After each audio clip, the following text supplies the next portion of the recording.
Welcome to Quest Givers. This is DMG and of course my good friend DM Scotty, and we create all kinds of modules that you can pick up on our website, but this video is about foreshadowing. I foreshadow that you're going to go to our website and buy these modules after watching this video.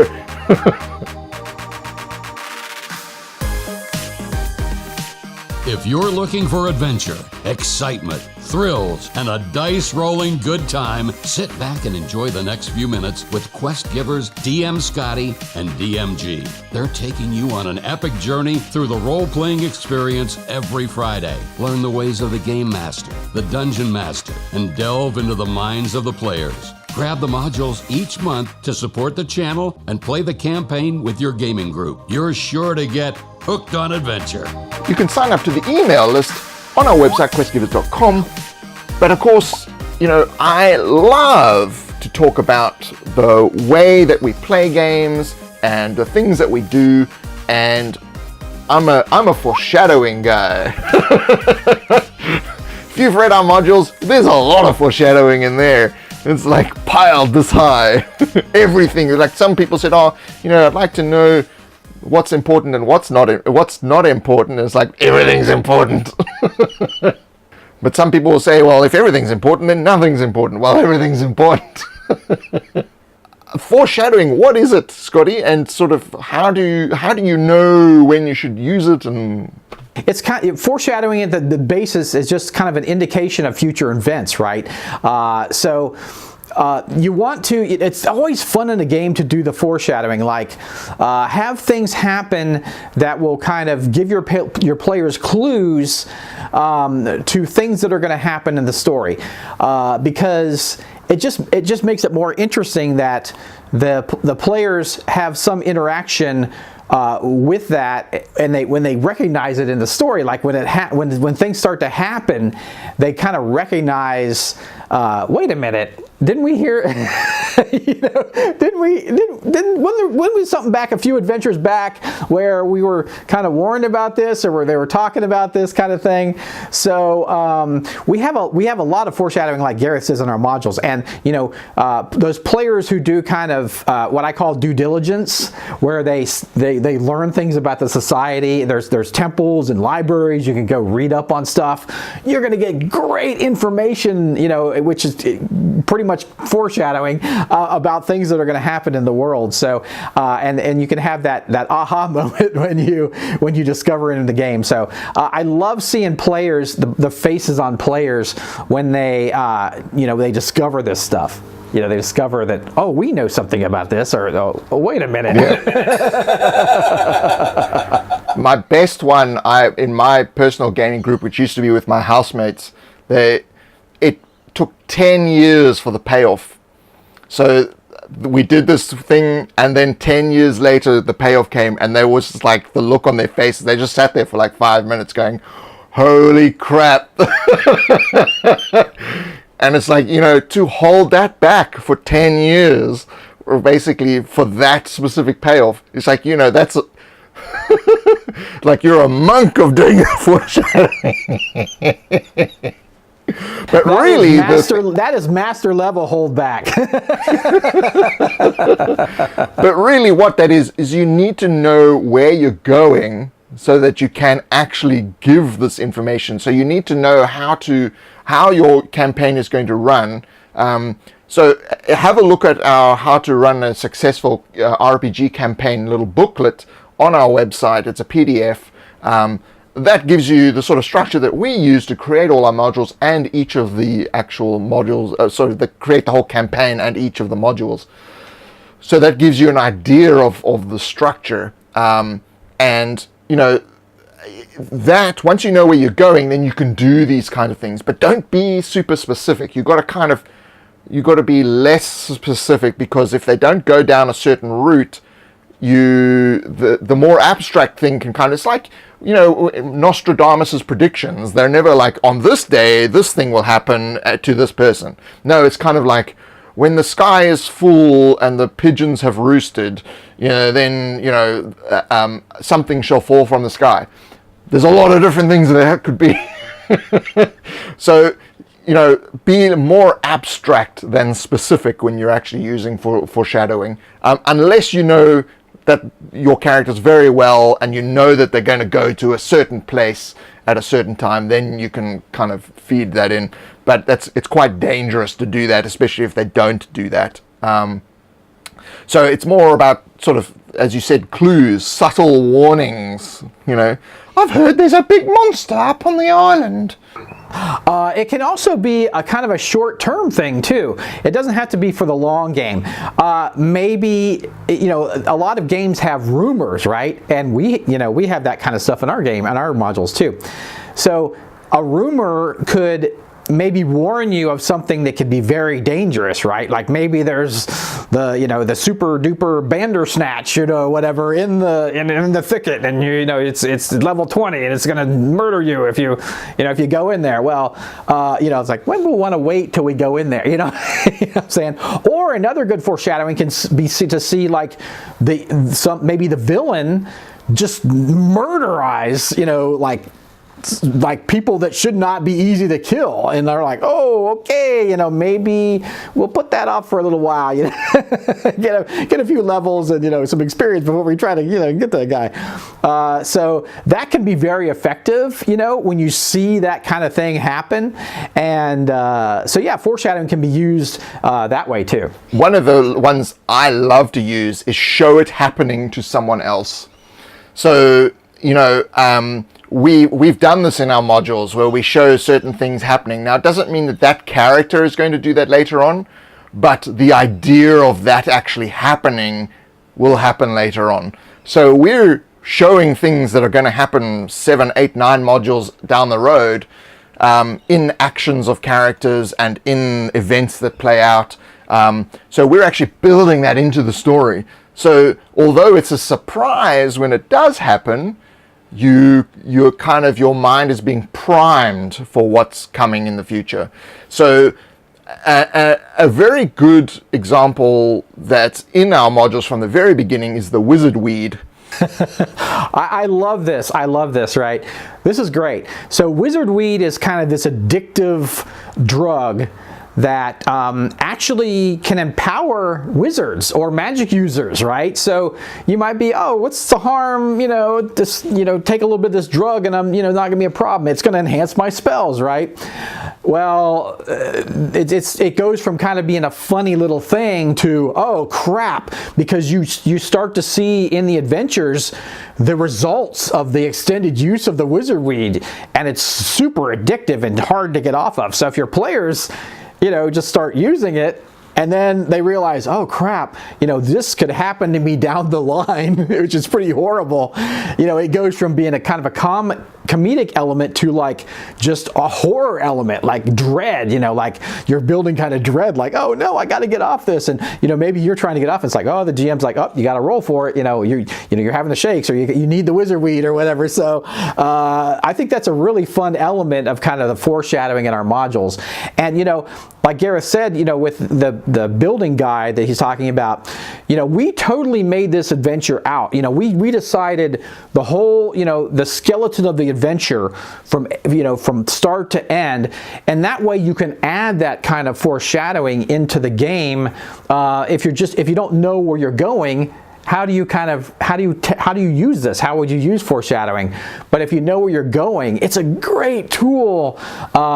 It adds verisimilitude to the world. It makes it interesting, and it has history. And I love those aha moments when the players encounter the stuff that they've read about or heard about. So yeah, I love our liberal use of foreshadowing, and you should definitely use it in your game too. And it's not something where we sat down for years coming up with this campaign. We literally did all 12 in 1 hour. We had a video chat, and we just like, what do we want to do? This is the theme that we want to have. And we came up with a structure of what's going to happen through the 12 campaigns. And then obviously we have lengthy discussions on each one, and it's informed by our main core structure of where everything is going.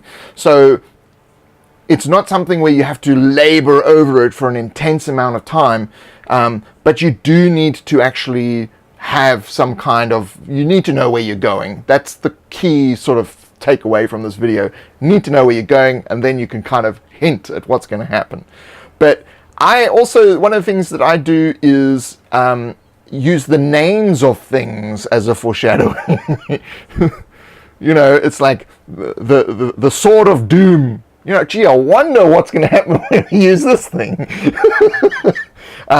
So, you know, it's, you don't need to be as literal as that, but you can use names of things. I sometimes use names of people to kind of hint at what their role in the story is. So I may use a name from a famous movie or a famous book or something like that. I may change it slightly, but the perception from the player is, when you hear the name, you kind of, in the back of your mind, you're remembering, oh, I remember that guy in that movie. And that's, you know, it's in the back of your mind, but it kind of foreshadows what might actually happen with this character. But you can also do it as making people think that that's what's going to happen and then twist it. So, you know, it's like the sword of doom doesn't actually do anything. You know, it's the sword of happiness. And it was renamed so that no one would go and steal it. You know, you can do things like that. Finding a specialized weapon for a specific enemy is one of the key things that most people would use this for in Dungeons and Dragons or ICRPG or, you know, whatever you're using. So it's like a sword of goblin slaying. That means there are going to be goblins in this adventure. Don't give people a sword of goblin slaying and then they never meet any goblins. That's just terrible. Don't do that. You know, you're building up an expectation in the players, and you need to meet that expectation. You need to actually fulfill what you've promised by giving them a thing. And this is why sometimes I have a problem with random treasure. It's great if you get random treasure and then you build the story around the random treasure, like they find a sword of goblin slaying, so now you throw a lot of goblins at them. But if you just find a goblin slaying sword and then never have any goblins, it's kind of like, you know, it's the same thing. You're not really, there's no thematic thing that's gonna carry the story forward, and it's just a useless piece of metal. And you know, this is an interesting thing. What I've been doing in my D&D campaign is, I've mentioned before, I have an evil character, and I let the character play an evil character because I knew they could work with the group. But the whole thing of the character is they need to work with the group to get to their goal, right? So they can't do too much, you know, mess up the group too much fuckery, right? They can't go crazy. So they're having to play along with the group, right? But I've got all this foreshadowing, like, you know, his patron, you know, he's doing all these kind of sneaky things behind the backs of the players, and like, what is he doing, and all this kind of stuff. So it's fun foreshadowing about what's going to happen. And you know, there's dynamics within the group where there's a character who he's trying to kind of shift over to his side, you know, so it's like there's all that interesting stuff, and that's all great kind of foreshadowing to what's going to happen at the end. And you know, as a GM, I know there's going to be this major confrontation at the end, but I don't know how it's going to go, right? So you can still have the foreshadowing of this great event or whatever without actually knowing how it's going to go, right? So if you have the great world-ending villain, you know, that most superhero movies have, right? And you know the villain's going to win, well, you know, that's easy to do foreshadowing, right? But if you don't, like in a game, you don't know if the villain's going to win, you can still foreshadow the event, the cataclysm of the event, but like it's still up to the players whether that event happens. So like Gareth says, you can't be too specific, you know, or you work yourself into a corner if you're too specific with the foreshadowing. But on the other hand, the foreshadowing, like we said earlier, just makes the game so much interesting, or so much more interesting. It really does. It just adds so much flavor. And pick up on the player characters or the players' expressed fears and play on that. So they're like, oh, you know, I really hope we don't run into X. Well, X has got to be in the story. You know, this is why my players don't talk. If they open their mouth, damn it, we just introduced something into the game. But yeah, it makes the experience more visceral for them when you're actually reacting to what their fears and trepidations are, you know. But if you take that too far, you know, if they're fearful that there's a lot of traps or whatever, and they're like every 5 foot they've got the 10-foot pole and they're poking every single flagstone on the way, you've gone too far. I've done that in the past, and then it's like, you know, it's very difficult to motivate the characters to go forward, and you know, sort of the whole thing kind of grinds to a halt, and then you've got to find a way to get them to stop checking every 20 minutes, every 20 feet for traps, because it just bogs down the story. It bogs down the flow of the game, because they're constantly wanting to roll and check and so on. So you've got to devise a mechanism about that. And I think my solution to that was roll 5 times, and each 5, when you get to the trap, I'll know if you've passed or failed on the next 5. So they roll that before the dungeon starts. And for me, that was an easy way of eliminating the problem of them checking every 5 foot. They just say, yeah, as we go, my character's checking for traps. And so I just rolled 5 random successes. And of course, I just didn't have any traps. So problem solved. So that immediately sort of took them out of that. But that's when I'd taken it too far, and you got to be very, very careful with that, because it was years ago, but I had misspoken about, you know, you're going to be trapped or something like that, and the foreshadowing was they interpreted it incorrectly, and they went down the wrong path in terms of what I had thought they would do, and then I had to kind of like readjust everything, and you know, again, that was early stages, player agency and things like that. I wasn't as skilled. And so, you know, as a GM or a DM, you're going to make mistakes. 80% of your games are not going to be absolutely fantastic. They're going to sort of be average. And it's those 20% that are really, really cool that keeps the characters coming. And as you learn, that 80% will shrink down to, say, 50 and then 30, and then it's 20% average, 80% fantastic. So that's how I think going ahead as a new GM or a new DM, just realize that you're not going to be the best out of the gate. Don't think that you're going to be critical role on the first game. It's not going to happen. And every game is different. You know, their players are different to our players. Our players are different to your players. So when you see people playing, try to understand the player dynamic and the social dynamic of the people that are playing, because that's going to help you when you're using things like foreshadowing and reflecting information off the players. And so to a new GM, I think that's the key thing you need to learn. It's like, it's your game, as in your party, your group of people, and you've got to make it your own. If people don't like accents, don't do accents. You know, that doesn't make a good game. You know, a good game is when everyone's having fun and they want to come back next week and play again. That's a good game.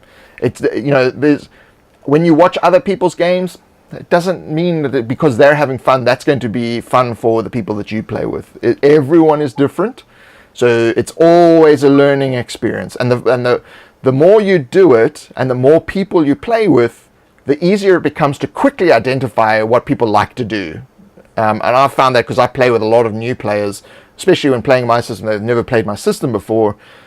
You know, I can immediately kind of detect, okay, this is this kind of player, this is this kind of player, and these are the things that I need to do to kind of bring them into the fold and make the game work, which I would have struggled with 20 years ago. I would really have had a struggle if they weren't friends of mine and I didn't know them. So, you know, it's taken a long time. Really consider using foreshadowing in your games, and we have tons of it in our modules. So just pre-build in there, you know. So when you give this foreshadowing to the players, it's going to matter down the line. You're gonna see it down the line. So Gareth and I think, are the same mind of this, where we really love the technique of foreshadowing. So yeah, it's a great technique in your DM GM bag, and you know, you should strive to use it to add flavor to your game. And also, we're not the same in terms of GM style. We have the same philosophy, but we don't do it the same way. So, you know, there's things that we will agree with and don't agree with, but the core philosophy is the same. But anyway, have a chat with us down in the comment section below. Tell us what you like to do, crazy things you've done in foreshadowing. And of course, we will see you in the next video after you've visited our website and signed up for our newsletter. Make sure you do that. See you next time.